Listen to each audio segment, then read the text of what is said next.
There were days in the West when the sky seemed stitched with dust and judgment, and this was one of them. The courthouse sat like a hunched-up jawbone at the edge of the prairie, its wooden doors warped from wind and years of closing too hard on broken men. Inside, the air held a stillness that didn't belong to justice, only to dust, paper, and the slow turning of heads. He stood there, the man with no name that anyone remembered, or at least no name they said aloud, tall, with a lean frame that had known long rides and longer silences. His hat was clutched in both hands, brim folded in, as though trying to disappear.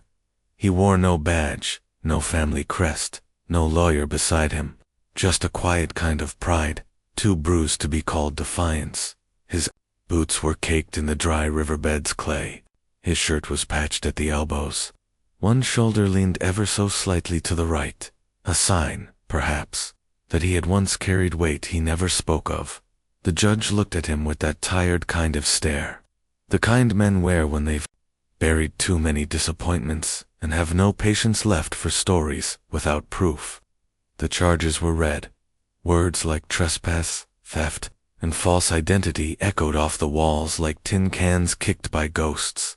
The townsfolk had gathered like always, some chewing tobacco, some whispering behind their hands, all of them watching him the way small towns watch quiet men, as if silence itself was a crime.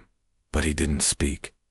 Not when the judge asked for a plea, not when the sheriff offered him one last chance, not even when a woman in the gallery spat at the ground and muttered. Men like him always got something to hide. He just stood there, like a cottonwood tree during storm season, refusing to bend, even as the sky cracked open above. And that silence. It wasn't stubbornness. It was something else, something older, worn into the lines of his face, etched into the slope of his shoulders. It was the silence of a man who'd learned long ago that the world doesn't listen to your story until it's too late to matter. The judge exhaled, long and tired. "You've had every chance to explain yourself," he said, voice like a rusted nail pulling free. No reply. "You come through our town with no address, no family, no past. You stand accused of theft and vagrancy. You sleep in abandoned barns and leave before daylight. And you bring children with you, yet you claim no relation." A beat, a pause. The courtroom leaned forward. "I have no choice but to hand down judgment," the judge said. And he lifted the gavel as though it weighed the world. And in that instant, in that quiet moment before the hammer fell, the door groaned open, not loudly, just enough to make the wood whisper. Heads turned. Even the judge paused, gavel frozen midair. Two children stood there, barefoot, dusty. A boy, no more than 8, with wild dark hair and eyes, too steady for someone so small. Beside him, a girl, maybe 6, in a faded dress that had once been yellow, clutching a bundle wrapped in a torn piece of quilt. They looked like they had run a long way. Their cheeks were flushed, and their breath came sharp like prairie wind through tall grass.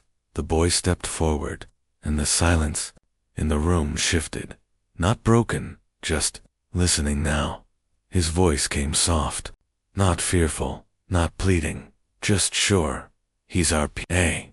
The girl tugged at her bundle, opened the cloth to show a small wooden horse, worn smooth from being held too much. The courtroom didn't move. The judge blinked. Slowly, the townspeople looked at each other, uncertain, and for the first time, the cowboy looked up, not to the judge, not to the townspeople, but to the children.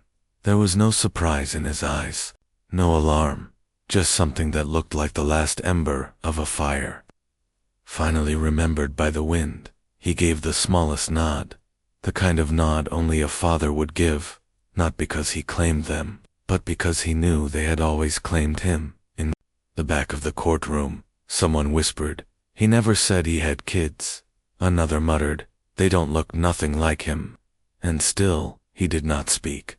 The gavel remained frozen midair, held between law and mercy. The judge looked from the children to the man, then back again. He opened his mouth, but the words didn't come easy. It wasn't just legality weighing on him now. It was something deeper, something that felt like truth without needing to be spoken. The girl walked forward, tiny feet echoing on the wooden floor. She placed the carved horse on the defense table, gently, as if placing a candle on a grave. Then she looked up, eyes wide and certain. "He tucks us in," she said. "He don't yell. He makes pancakes funny shaped."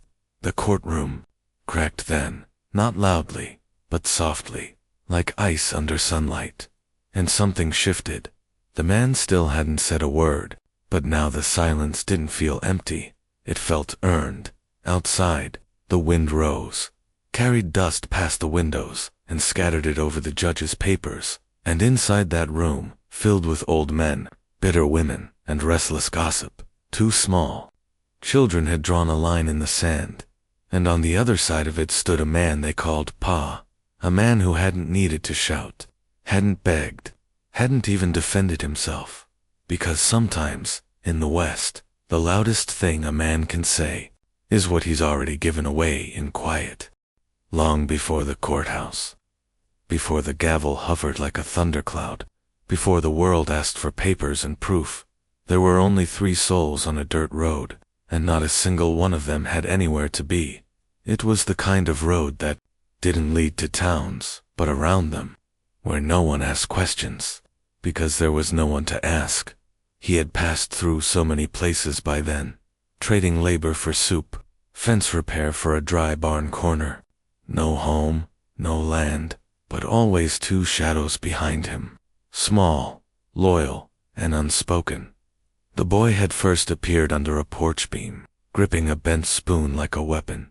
The girl was curled behind a chicken coop, silent as snowfall, her face streaked with ash dot. Their parents were gone, one to a fever, the other to the bottle and wind. He hadn't come looking for them. He was only passing through. But when he left that town, 2 pairs of footsteps followed. One, a little crooked from a limp, the other so light it could barely be heard. And though he never said come, he also never said go. That was how it began, not with words, but with quiet, and a slow, sacred rhythm. He wasn't gentle at first, not in the way people think of kindness. He didn't ruffle their hair or call them sweetheart. He didn't carry them when they cried. He didn't promise them anything, but he never raised his voice, never left without leaving half a biscuit by their blanket, never rode too fast for their small legs to catch up, and slowly, they became a we. There was the night it rained so hard the river bled onto the roads, and they found shelter in an old tobacco shed. The girl's teeth chattered like old wind chimes. He wrapped her in his coat, not saying a thing, just placed it over her shoulders and walked back out into the rain to gather wood that wouldn't light.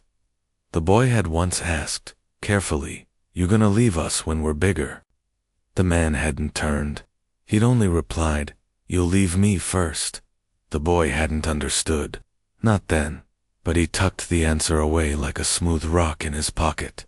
They had no last name in common, no documents, no photographs, just a collection of things that made them a family. A wooden spoon burned at the tip, a tin cup dented on one side, a broken comb. The girl never let go of a blanket he had stitched himself from flour sacks and quilt scraps, and one small book, just one, with pages so faded it was barely legible. At night, he would hold it close to the firelight, and the children would press against him. Not because they loved the story, but because they loved the way he read it, slowly, like each word mattered. They'd passed through towns where people asked too many questions. Once, a sheriff in Nevada accused him of kidnapping. He didn't yell, didn't argue, just stood there, while the children clung to his sides like barn swallows. The girl, usually quiet, stepped forward and said, "If he stole us, then why don't we want to be took back?" The sheriff had let them go. But not with kindness, with confusion. Because what lawman understands a bond with no blood, no oath, no coin? Another town tried to take the children, said they'd be better off in the church. orphanage. He left before morning, wrote thank you in chalk on the barn door, and never returned. They traveled mostly by foot, sometimes by wagon. When someone offered, once, a widow let them sleep in her attic, in exchange for splitting logs. She said nothing when she saw the boy pressing a worn carving knife into a stick of pine, shaping something like a horse. She only said, "He's teaching you to build things. That's more than most men give." In time, the children changed. The boy grew steadier, his hands roughened from rope and wood. He learned to patch boots and mend saddle leather. He stopped asking where they were going, because the answer was always the same. Wherever he goes, we go. The girl spoke more often in dreams than daylight. She once whispered in her sleep, "I don't remember Mama's voice, but I remember his." And so the cowboy began to hum, not songs, just sounds, little lullabies, made from wind and hoofbeats. He didn't sing to be heard, he sang to be remembered. He built them things, not grand, not polished, but true. A slingshot from an old yoke, a walking stick carved with their initials, spiraling like ivy, a saddlebag lined with wildflowers pressed into wax paper, and every few weeks, another wooden horse carved by hand, each slightly different, one with a crooked leg, one with no tail, one with a star on its chest. He gave the first to the girl, the second to the boy, the third he kept, not because he needed it, but because he wanted to remember that he had made something gentle. In a world that never was, they found a piece of land once, a sloped patch near a creek, where the sun hit the grass just right in the morning. He built a lean-to, stayed a while, long enough to plant turnips, long enough to feel like maybe, just maybe, they could stay. But then came the man on horseback, loud and red-faced, who claimed it was his grandfather's land, passed down but not recorded. No one questioned him. He had the louder voice. And so once again, the quiet family packed up what little they had, leaving behind the carved initials in the oak tree and the patch of turnips. Just starting to break the soil. Years passed and months, and still, the cowboy said little. But in the children's posture, you could see him, in the boy's steady hands, in the girl's soft, observant eyes, in the way neither of them flinched at storms anymore. They had learned love, not through comfort, but consistency, not through gifts, but presence. And that was the kind of love that stayed. Even when you moved again, even when no one knew your name, even when you stood in a courthouse with no lawyer, no proof, and only two small hearts who had decided without permission to belong to you. Back in the courtroom, the gavel still hadn't fallen. The boy stood straight, holding his bundle of whittled things, tokens of proof that couldn't be notarized. The girl clung to her wooden horse, and behind them, the man who had once passed by, without intention, now stood as their father, not by law, but by the way they reached for him when they were scared, and the way he always let them. The judge's hand still hung in the air. Gavel paused as if caught between two clocks, one that ticked for rules, and one that beat for something softer. The children stood like saplings after storm, wet-eyed but unbending. The boy clutched his bundle of whittled wood. The girl held her little carved horse like it had a heartbeat. And the man, the one whose name they had not spoken, because some names live better in silence, stood behind them, still and watchful. He had not moved since they came in, hadn't said a word, but the room felt full of his presence, like warmth from a stove you didn't know was lit. A hush had fallen, not disbelief, not faith, just that rare, tender hesitation when people start to wonder if maybe they'd been wrong about someone. The judge cleared his throat, not to speak, but to buy time. He was an old man, not cruel, but worn. He'd seen men cry over whiskey and lie under oath. He'd sent fathers away in chains and buried sons too young. But this man didn't beg, didn't explain, and that troubled the judge most of all, because silence from the guilty usually sounds like arrogance. But this silence, It sounded like grief that had been folded and refolded until it resembled calm. The sheriff shifted uneasily. One of the town women, the seamstress who always sat with arms folded, now held her hands clasped in her lap, eyes glassy, jaw tight. The girl turned to the judge, small and sure. "We weren't born to him," she said, "but we belong." And it was then the voice came from the corner, low, worn like boot leather. "I seen him once," said the town doctor, heads turned. He stood, hat in hand. 2 years back. Snow was falling. This girl had a fever that near turned her blue. He rode in, near froze himself, asking not for help, but for medicine. Said she had no voice left to cry. He looked toward the children, then back at the judge.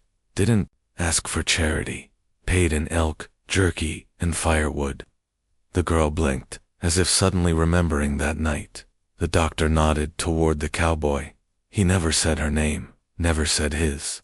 Just sat there, holding her, quiet as prayer. Then came the widow, the one who lived out near the hills. Alone since her husband fell from a mining shaft, she stood without waiting for permission. 3 winters back, she said, my baby took sick. I had no money for sugar, no strength to chop wood. She turned her gaze to the cowboy. I woke one morning to find a pile of logs by my door, and a pouch of dried apples. No note, just kindness. She swallowed hard. I always wondered who did it. Never guessed it was him. But I recognized the boots.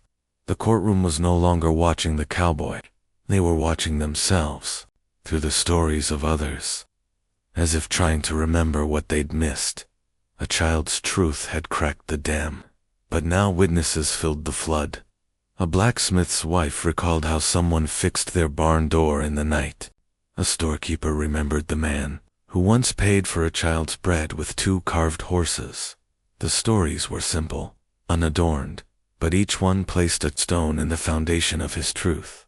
And still, he said nothing, because sometimes, when your life has been questioned 100 times, you learn to let others speak the parts you've bled to keep sacred. The judge lowered the gavel. He didn't strike it, just let his hand rest there, like a man resting beside a grave he'd almost dug for the wrong soul. He looked at the children, at their faces, at the way they stood as if they'd done it before, defended him, shielded him, and believed in him without needing permission. Then he looked at the man. You carry no papers, he said quietly. No kin by blood. No name they'll remember in books. A pause, and then something softer. But I've sentenced men with all 3 who never did 1/10 of what you have. The sheriff stepped forward, hesitant. The law wants proof, he said. But maybe this town's seen enough. The judge nodded. This man is dismissed of all charges. No fine, no jail, no branding. The gavel lowered at last, not with thunder, but with a soft finality, like the closing of a door on a long winter. The courtroom exhaled. No one clapped. No one cheered. But for the first time, no one doubted. Outside the sky was changing, not dramatically, just a little less gray. The kind of sky that tells you spring's not here yet, but on its way. The children stepped toward him. The boy held his hand out. The man took it, rough calluses to soft skin. The girl reached for his other. He scooped her up, resting her on his hip like he had 100 times before, but now, in front of the world, not in hiding, not in silence. Just them, finally seen. But the story doesn't end there. The storm hadn't passed fully yet, because just as they turned to leave, a voice rang out, sharp, mean. You gonna let a thief walk free just 'cause he raised a couple of strays? The room stiffened. The voice belonged to a man in a dusted-up coat. A bounty hunter, maybe, or something worse. He stepped into the aisle, holding a paper, waved it like a blade. This here says he ain't who he says he is. Says he worked my ranch, and ran off with a saddle and my horse. All eyes snapped to the cowboy, but he didn't flinch. didn't even blink. The boy looked up at him, then back at the man, and said softly, but strong, "That ain't him." The girl reached into her bundle, pulled out another carved horse. This one different. This one had a brand carved into its side, a circle with a line through it. She pointed at the man. "You had that on your ranch?" she whispered.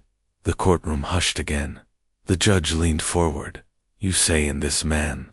He motioned toward. The accuser was the one who ran off. The boy nodded. "He told us he was Pa. He lied. Hurt us. Left us by a river." And finally, the cowboy spoke. Just 4 words. "Low and hoarse. They're tellin' the truth." It didn't take long. The sheriff took the paper from the bounty man, inspected it. The name didn't match. The handwriting had been forged. It was him, the accuser, who had used the cowboy's name, had committed the thefts, had disappeared when things got tight, and now, facing exposure, he fled. Didn't even wait to fight. Cowards rarely do. No. One chased him. The real justice had already happened, not from a gavel, but from the 2 small voices that had waited until the whole world was quiet enough to hear them. That night, in a warm stable behind the inn, the cowboy sat by the fire. The children were asleep, heads resting in his lap like 2 pieces of his soul finally allowed to rest. He looked down at his hands, rough, scarred, not made for raising children, but they had braided her hair, whittled his horses, gathered kindling, and never once let go. By dawn, the town had turned softer. Maybe it was the way the wind moved, gentler, with less bite. Maybe it was the memory of the little girl's voice, or the way the boy stood between a judge and a man he refused to lose. Either way, something had changed. The street no longer looked like a place of suspicion. It looked like a place that had seen a quiet miracle, and didn't quite know how to speak of it. The cowboy didn't linger long. He never did.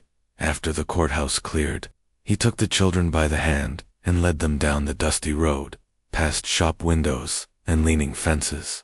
People stepped aside, not out of fear, but respect. Some nodded. Some tipped hats. One woman offered a sack of apples. He refused at first, then accepted when the boy whispered, "We can dry 'em for winter." They had no wagon, no horse, just a pack slung over his shoulder, the girl's carved horses wrapped in a scarf, the boy's blanket trailing like a tail, and yet, as they walked, they looked like the richest family the town had ever seen. They made it nearly to the edge of town when a voice called out from behind hooves. Heavy ones. A sheriff on horseback, but not in pursuit. He rode slow, not with a hand on his gun, but with a paper in his vest. "Wait up," he called. The children turned, unsure. The man stopped, posture calm, but cautious. The sheriff dismounted. "I've been digging through the old books," he said. After what happened yesterday, he handed over a folded document. "Rough edges. Smelled of ink and sweat. Turns out, the man who accused you, he's got warrants across 3 states. Not just for theft, but for abandoning minors. Looks like they weren't the first he walked out on." The cowboy's jaw tensed, but he said nothing. The sheriff looked at the kids, then at him. "If you ever want to file for land, a name, rights." He tapped the paper. "This makes it easier. Witnesses are willing to sign." Another pause. "Don't need to run anymore." The man took the paper gently, didn't open it, just held it, as if afraid it would crumble. If read too fast, he gave a slow nod. The kind of nod men give when they've waited years for something they didn't dare dream of. They didn't leave town after that. Not right away. The widow with the kind eyes offered her spare room for a week. The blacksmith's wife brought bread with thick butter. Still warm, the doctor checked the girl's cough and left behind a bottle of something sweet for her throat, and the children, for the first time in years, slept without shoes tucked under the blanket, in case they had to run before dawn. By week's end, the man stood before the land office, paper in hand. children beside him, hat removed, shoulders straight. He didn't say much, just gave his name, first and last, one he hadn't spoken in years, and then, in a voice just loud enough to carry, "I'd like to register land for us three." The clerk looked at the children, then at him, and smiled. "All right, mister, you've got folks now." They bought a small patch just outside town, near the creek bend where the cottonwoods danced like girls in spring dresses. Built a cabin from pine and sweat. It leaned a little, but it held. They planted squash, carrots, and a row of daisies the girl insisted on. The boy built a fence, not straight, but proud, and on the porch they placed a shelf, not for books, but for the wooden horses. By season's end, there were 9 of them, each carved with care, each telling a part of the story only their hands remembered. One evening, as the sky turned the color of rust and promises, the boy sat beside the man. "You think Forks'll forget us one day?" The man didn't answer at first, just whittled, then finally quiet as creek water. "They might forget me, but not you." "Why not?" He handed the boy a new carving. This one had 3 horses, one tall, 2 small, all facing the same way, because you'll carry what I tried to give. The girl joined them, sitting cross-legged, braid loose. "I don't remember what we were before you," she said. He nodded. "That's good," he whispered. "That's real good." The days came easier.